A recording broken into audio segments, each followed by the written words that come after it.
Police in the British capital took scores of calls from Londoners on Monday evening from people who'd spotted an unidentified flying object gliding high above the River Thames. Was it a bird or a plane? The thing in the sky? Yes. Not a clue. We were confused for quite a while, and then we were asking people what it was. I thought it was a UFO. Yeah. Well, it looks like some kind of spaceship kind of signal or something. 15 meters wide, it was in fact a light installation by Cinemod Studio, commissioned to promote a gaming console. Part of the Thames was closed off for security reasons. Staging the spectacle was a challenge for the young lighting design practice. A few hours earlier, Dominic Harris and his team go through the final tests. The 35-year-old is the founder and head of Cinemod Studio. I'm used to working on some really strange projects, and that's kind of the thing that really gets me excited. But this one here is operating on a total new scale. It's verging on the absurd, the ridiculous. It's one of those projects that shouldn't happen, and yet we found the client and the entity that wanted it to happen. The Halo glyph weighs some 3.2 tons and is towed by a helicopter. The organizers had an experienced pilot flown in from Norway to conduct the complicated maneuver. Cinemod Studio spent 5 months on the project.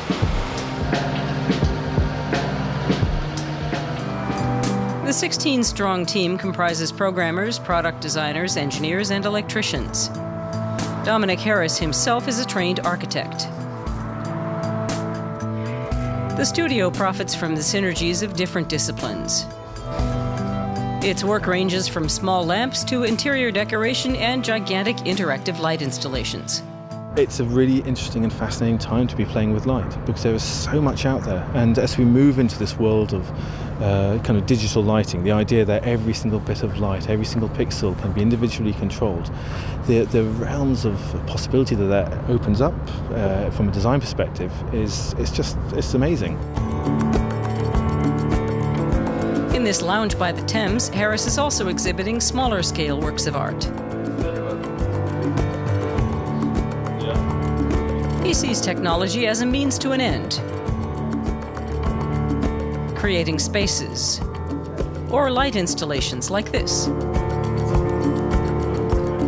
At the end of the day, the thing that to me makes the project really magical and special is that the technology is almost hidden from the eye, and what you're actually witnessing is just this kind of almost ephemeral kind of experience.